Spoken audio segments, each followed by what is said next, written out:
Welcome to Unity Global Heart Ministry. For those of you who don't know me, I'm Reverend Karen Epps, and I'm blessed to serve in this online spiritual community. Thank you for joining us today. This particular time in the Christian tradition is considered one of the most sacred of all of the observances throughout the year, and it is the time that is known as Holy Week. It begins with Palm Sunday and culminates on Easter with the resurrection.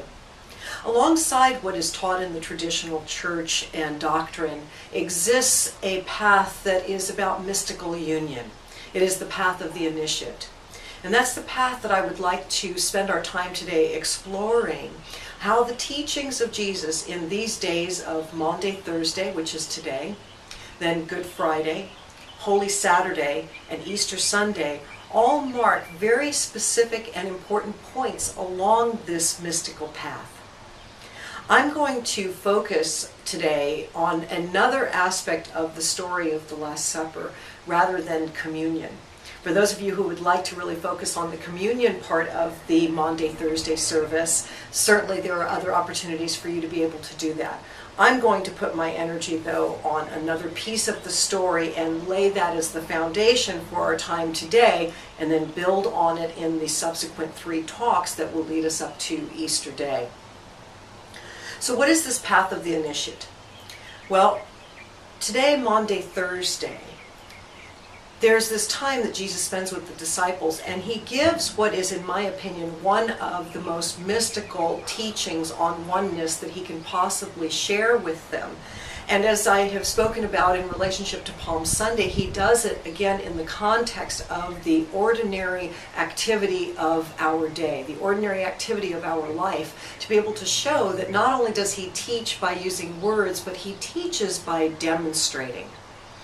When we come to the Good Friday experience, it's once there is this acceptance of abiding in the Word, of taking the teaching and incorporating it into our lives, anything that does not look like that is crucified, is let go of, in order to open up into that fullness of who we are here to be. And then we go into the time of Holy Saturday, into the void, the tomb, where it is still, and in the silence, then the guidance is given and the divine revelation that then leads to the Easter Sunday resurrection experience. So those are the 4 points that are along this path of the initiate. First is the abiding and taking the teaching into our life. Second is the letting go of the crucifixion, the elimination of anything that no longer serves, and the fulfillment of incorporating this as our walk. Going into the silence to be able to hear the voice of the divine revelation, and then Easter Sunday being lifted up and resurrected into this new way of being. So what is it that Jesus did that was this mystical teaching I'm referring to that showed the disciples, the apostles, the true nature of oneness? I want you to put a pin in that and let me move to way in which this shows up in our everyday lives. I know that I am currently in a situation, I'm in a time in my life where I am walking through this path of the initiate, where other aspects of my life, my livelihood, my living arrangements, are all in a state of transformation. And as I was walking along the beach yesterday, I was thinking to myself, how is it that I'm going to go about generating income? That was the question I was asking. As I walked along the sand, I began to realize I was asking the wrong question. And what started to come to me as I was thinking of a song by Ricky Byers-Beckwith called Use Me, and it says, "Here I'll abide as you show me all that I must do," plane going overhead, "that I will abide here." And that got me thinking about something that Jesus had said to the disciples, that if you abide in my word, then you will know truth. Well, what does it mean to abide? What is the word? It means to rest in the word, and what is the word but the teachings?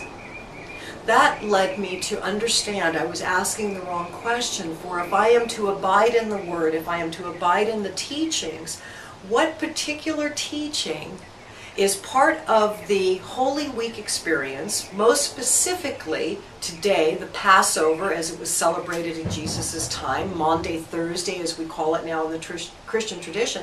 What was that teaching that he was instructing the disciples to abide in? So let me have you go ahead and let's pull that pin now, and I want to turn to Scripture. John, the 13th chapter. And this is what it says. Jesus had been with the disciples. They had had their Passover feast. And after the feast, it tells us that Jesus got up from the table. He took off his outer robe. He tied a towel around himself. He then poured water into a basin and began to wash the feet of the disciples. When he came to Peter, Peter said to him, "Why are you doing this to me? Why are you going to wash my feet?" And Jesus says to him, "Well, you don't know what I'm doing right now, but later on you will understand." Now, let me jump from that point. He says that you don't understand because the teaching that he is giving at that particular moment is a very profound and a very deep teaching that to the naked eye and to the rational mind may not make a lot of sense. Why is he, the master, the teacher, washing the feet of the student, of the disciple? And Jesus says to him, "Do you know what I have done to you?" He says, "You call me teacher and Lord, and you are right. But if I, as teacher and Lord, have washed your feet, then should you also do this to others? For I tell you that the servants are no greater than the master." The servants are no greater than the master. What is the word? What is he teaching that we are to abide in? It is a very deep, very mystical teaching on the nature of oneness and on the nature of being in sacred service as an act of devotion, as an act of devotion in God, as an expansion in consciousness that recognizes there is no difference between you and I, you and our brother, you and your sister, that we are all equals and that we are one in the sight of the beloved. We are to give of ourselves in acts of service as sacredness, as a path of realization of the initiate. So let me go back to my experience on the beach. When I came to understand and look at this teaching about being in sacred service, I realized then that the question I need to be asking is, where, beloved? How, beloved? Show me, beloved, the way in which I am to serve in ministry. Show me the way in which I am to serve. For it is in the serving of one another, it is in the serving in you, that then all of the ways, all of the places, all of the people will be drawn, and I will be drawn to those to whom I am to serve. So let me bring this all together. Jesus taught not only by speaking, but by doing, because he actually took the action to be of sacred service and demonstrate to his followers, to his disciples, that the way of oneness is the way of total equality. It is the way of recognizing that we share our gifts with one another and that we devote ourselves in sacred service as an act of love, pure love. Today is Maundy Thursday.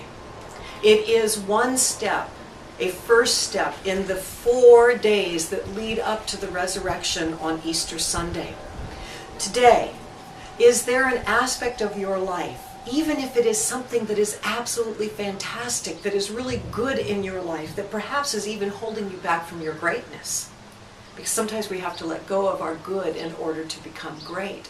Whatever it is that is going on in your life right now, can you take a look at one aspect of it and devote yourself to it as an act of sacred service?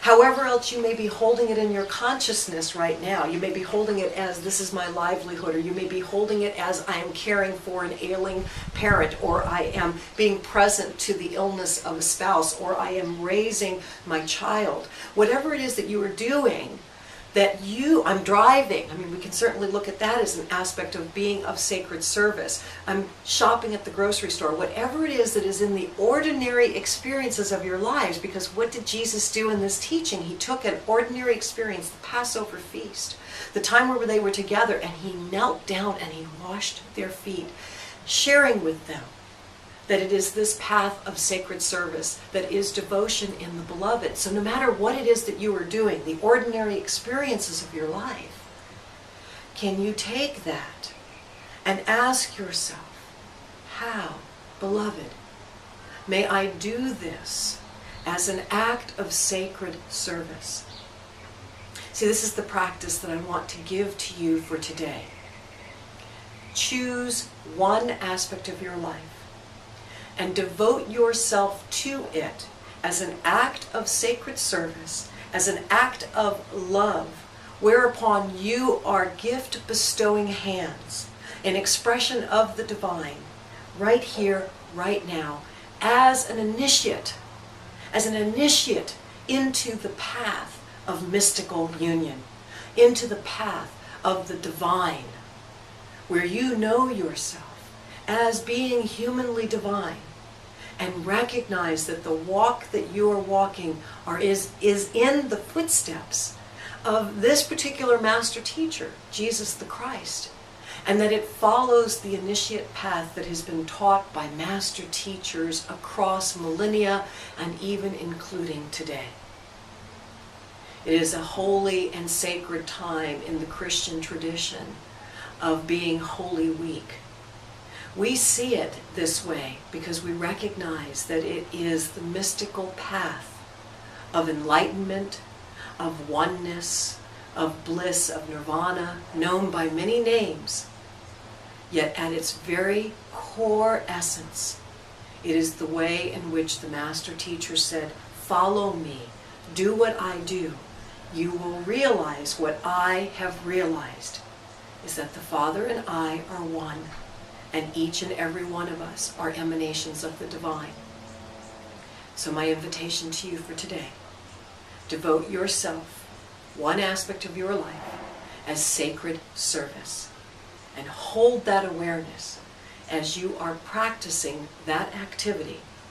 And then let us see what shows up as we take the remaining 3 steps of Good Friday, the letting go, the elimination of all that no longer serves that purpose, moving into the silence, to the void, for the divine revelation, and then the resurrection of the newness of your life on Easter Sunday. Many blessings to you, and namaste.